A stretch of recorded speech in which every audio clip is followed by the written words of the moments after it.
Best பிலிம்கான விருது, அதுக்கான ஒரு ஏவி ப்ளீஸ். வெங்கட் சார் அவர்களுக்கு ஒரு நல்ல கைதட்டல் கொடுத்துருங்க ப்ளீஸ். இந்த அவார்ட் ஃபங்க்ஷனில் பெஸ்ட் மூமெண்ட்னா அது இதுதான். இந்த அவார்ட் ஃபங்க்ஷனில் பெஸ்ட் படம் எந்த படத்துக்கு கொடுப்பாங்க, நானுமே ரொம்ப சர்ப்ரைஸாக தான் இருந்தேன். நீங்களுமே பாருங்கள், இது எதிர்பாராத ஒரு படத்துக்கான விருதாக தான் கண்டிப்பாக இருக்கும். அப்படி என்ன படத்துக்கான விருதுன்னு பார்த்தீங்கன்னா கிடா. இந்த படத்துக்கான விருதை இந்த படத்தோட டைரக்டர் ரொம்ப சந்தோஷமாகவே வாங்கிட்டாருன்னு சொல்லலாம். ஏன்னு கேட்டால் கிடா படம் வந்து நிறைய ஃபிலிம் ஃபெஸ்டிவலில் கலந்துக்கிட்ட ஒரு முக்கியமான படம். இந்த படத்தோட டைரக்டர் ரா வெங்கட் அவர்கள் வசந்தபாலன் சார் கையில் வாங்கினது எனக்கு ரொம்ப சந்தோஷம்னு சொல்லிட்டு போனாங்க. நம்ம வசந்தபாலன் சார் மட்டும் சும்மாவா, நானும் இந்த விருதை கொடுக்கறதுல ரொம்ப சந்தோஷப்படுறேன். அடுத்த அவார்டு என்னென்னா பெஸ்ட் எடிட்டர். அதுவும் யாத்திசை படத்தோட எடிட்டருக்கு தான் கிடைச்சது, மிஸ்டர் மகேந்திரன் அவர்களுக்கு.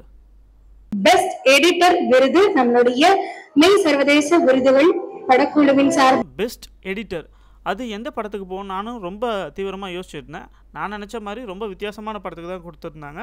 அது என்ன படம்னா யாத்திசை. திரு மகேந்திரன் அவர்கள் தான் யாத்திசை படத்தோட எடிட்டர். யாத்திசை எந்த படத்தோட மோதிச்சு ரிலீஸ் ஆச்சுன்னு நம்ம யோசிச்சு பார்த்தா பொன்னியின் செல்வன். அதில் பார்த்தீங்கன்னா மணிரத்னம் பெரிய பிரம்மாண்டங்கள் நிறைஞ்சிருந்த படம் அது இருந்தது. ஆனால் அதுக்கு போட்டியாக இந்த படம் ரிலீஸ் ஆகி அது சோழர்கள் பற்றியும் இந்த படம் பாண்டியர்கள் பற்றியுமே இருந்தது. இந்த படத்துக்கு எடிட்டிங் ரொம்ப முக்கியமான பங்கு வகிச்சது. யாத்திசை படம் இன்னொரு கேட்டகரியில் அவார்டு வாங்குச்சு. அதை நீங்கள் நெக்ஸ்ட் வர கிளிப்பில் கண்டிப்பாக பார்ப்பீங்க. இந்த எடிட்டருக்கு பிளாக் டிவி சார்பாக நாங்களும் வாழ்த்து தெரிவிச்சுக்கிறோம்.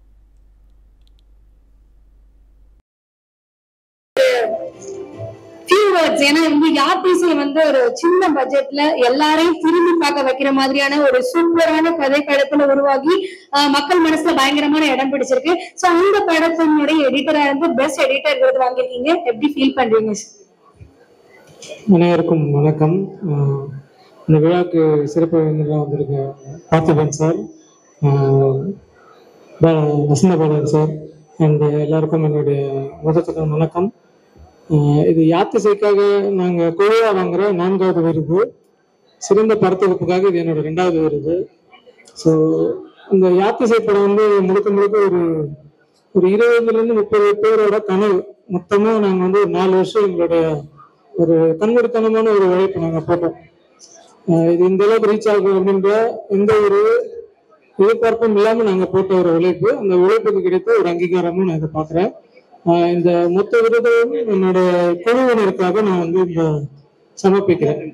So thank you. இந்த விருதை நடத்திட்டு இருக்க மெய் இன்டர்நேஷனல் ஃபிலிம் ஃபெஸ்டிவலோட டீம் மெம்பர்ஸ் அண்ட் வேல்ஸ் குழுவினர் எல்லாருக்கும் என்னுடைய மனமார்ந்த நன்றி. குழுவினர் சார்பாகவும் நன்றி. Thank you thank you thank you so much. Actor male விருது யாருக்கு வழங்க போறோம் அப்படின்றத ஒரு ஏவி மூலமா பார்த்துடலாம். இவங்க பெஸ்ட் ஆக்டருக்கான விருது யாருக்கு கொடுக்க போகிறாங்கன்னு நான் யோசிச்சு பார்த்தா அங்கே இந்த ஹீரோவுமே வரலையே. பட் அவங்க கொடுத்தது சேத்தன் சாருக்கு. கண்டிப்பாக சேத்தன் சார் இந்த விருதுக்கு டிசர்விங்கான ஒரு பர்சன் தான். ஏன்னு கேட்டிங்கன்னா விடுதலை படத்தில் அவரோட கேரக்டரைசேஷனை அவர் ரொம்ப பர்ஃபெக்டாகவும் ரொம்ப வெர்சடைலாகவும் பண்ணியிருப்பார். குறிப்பாக சொல்லணும்னா அவருக்கு இப்படி ஒரு முகம் இருக்குன்றது ஆடியன்ஸ் யாருக்குமே தெரியாது. ஏன்னா அப்படி ஒரு பர்ஃபார்மன்ஸாக இருந்தது. அவர் இந்த கேரக்டர் ரொம்ப தரமாகவே பண்ணியிருந்தார். அதுக்கு வெற்றிமாறன் சாருக்கு ரொம்ப நன்றினும் சேத்தன் சார் இந்த இடத்துல சொல்லியிருந்தார். ஏன்னு கேட்டால் அவர் தான் டைமென்ஷனை மாற்றிருக்காரு என்ன அப்படின்னு சொல்லியிருக்காரு. அது ரொம்ப நிஜமான ஒரு வார்த்தைகள் தான். நேஷ்னல் ஃபிலிம் ஃபெஸ்டிவலில் பெஸ்ட் சப்போர்ட்டிங் ஆர்டிஸ்ட் மேல் திரு பாக்யம் சங்கர் தான். பாக்யம் சங்கர் அவர்கள் வெறும் ஒரு ஆர்டிஸ்ட் மட்டும் இல்லை, அவர் ஒரு எழுத்தாளர், லிரிக் ரைட்டர். மாடர்ன் லவ் படத்தில் ரொம்ப அற்புதமாகவே பர்ஃபார்ம் பண்ணியிருப்பார். குறிப்பாக சொன்னால் அந்த ஜிங்கிர்த தங்கா பாட்டில் அவரோட காஸ்டியூமும் அவரோட யூனிக்கான எக்ஸ்ப்ரெஷன்ஸும் ரொம்பவே ரசிக்கப்பட்டது ஆடியன்ஸால். நீங்கள் எல்லாருமே பார்த்துருப்பீங்க அந்த பாட்டு ஜிங்கிர்த தங்கா ஜிங்கிர்தங். அந்த மாடர்ன் லவ் பாட்டில் அந்த பாட்டு ரொம்பவே ஒரு ஆடியன்ஸ்கிட்ட நல்ல ரெஸ்பான்ஸ் கிடச்சிது இந்த பாட்டுக்கு. இந்த படத்துக்காக தான் அண்ணனுக்கு வந்து பெஸ்ட் சப்போர்ட்டிங் ஆர்டிஸ்ட் மேல் கொடுத்துருக்காங்க.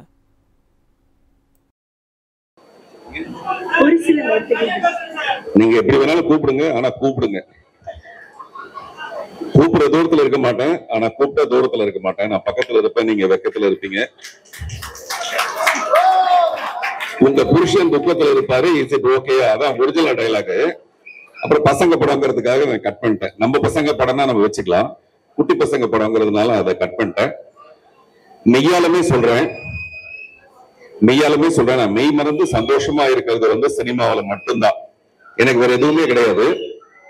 அப்படிப்பட்ட எனக்கு இந்த மெய் இன்டர்நேஷனல் மூலமாக இந்த விருது வழங்குற விழாவில் கலந்துக்கிறது எனக்கு ரொம்ப மகிழ்ச்சியான ஒரு விஷயம். நான் அடிக்கடி சொல்றேன், இந்த விருதுங்கிறது வந்து முத்தம் கொடுக்குற மாதிரி, கொடுக்கிறவங்களுக்கு சந்தோஷம், வாங்கிக்கிறவங்களுக்கு சந்தோஷம். அந்த மாதிரி இந்த தடவை எனக்கு வந்து கொடுக்குற சந்தோஷமா இருக்கு. நிறைய பேர் வாங்கினவங்க எல்லாருக்கும் என்னுடைய வாழ்த்துக்கள். எனக்கு முன்னாடி இருக்கிற விங்கிறது வந்து நிறைய விஷயத்த சொல்லும்.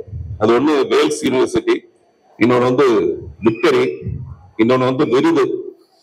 நம்ம இந்த உலகத்தை விட்டு விடைபெற வரைக்கும் விடாமுயற்சி ரொம்ப முக்கியமான ஒரு விஷயம். அப்படிப்பட்ட விடாமுயற்சி தான் என்னுடைய இந்த டீம்ஸ் கூட. விருது பெற்ற எல்லாருக்கும், அது வந்து வி வந்து வசந்த பாலனை பிடிக்கும், வினோத பிடிக்கும்.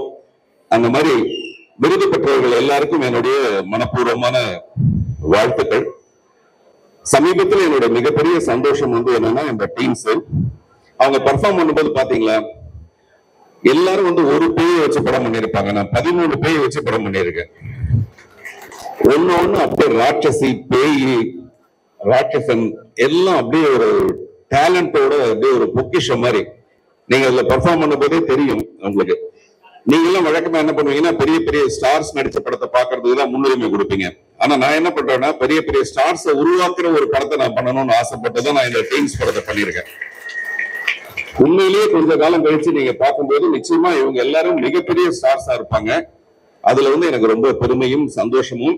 அதை முன்கூட்டி நான் கண்டுபிடிக்கிறேன் இல்லைங்களா, இவங்க எல்லாம் பெரிய ஸ்டாரா வருவாங்கன்னு கண்டுபிடிக்கிறது மட்டும்தான் என்னுடைய பெருமையை தவிர, மீதி எல்லாம் இந்த பெருமை வந்து உங்களை தான் சேரும். நீங்க ஆல்ரெடி நல்லா ஸ்டாண்ட் பண்ணிட்டீங்க, அதனால போய் உட்காருங்க, எல்லாம் உட்காருங்க.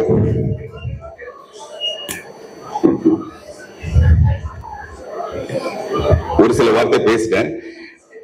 கொஞ்சம் பேராவது டீம்ஸ் பார்த்துருப்பீங்கன்னு நம்புறேன். அந்த டீம்ஸ் பார்த்ததுல இருந்து யாராவது சும்மா பேச ஆரம்பிச்சீங்கன்னா நம்ம சகஜமா நான் ஷேர் பண்ண ஆரம்பிக்கலாம். அப்புறம் கூழாங்கல், அதோட பெருமை ரொம்ப சிறப்பான ஒரு விஷயம். அதே மாதிரி கிடா, அதே மாதிரி ஜமா வந்து தியேட்டர்ல பெரிதா ஜமாய்க்கே என்னுடைய வாழ்த்துக்கள். இந்த மாதிரியான சின்ன சின்ன முயற்சி தான் சினிமாவை வாழ வைக்கிறதே தவிர, பெரிய பெரிய படங்கள்ங்கிறது நம்ம அவசியமா இண்டஸ்ட்ரிக்கு தேவையான ஒரு விஷயம். அப்பதான் வந்து திரையரங்குகள் வந்து ரொம்ப சக்சஸ்ஃபுல்லா இருக்க முடியும். அதன் மூலமா டிஸ்ட்ரிபியூட்டர்ஸ் ஹாப்பியா இருக்க முடியும். பட் சினிமாவை வாழ வைக்கிறது கூழாங்கல் மாதிரி, ஜமா மாதிரி, போனா போத டீம்ஸ் மாதிரி சின்ன சின்ன படங்கள் தான். சோ யாராவது தப்பி தவறி போய் இந்த டீம்ஸ் படத்தை பார்த்திருக்கீங்களா? அவங்க கிட்ட மைக்க கொடுங்க.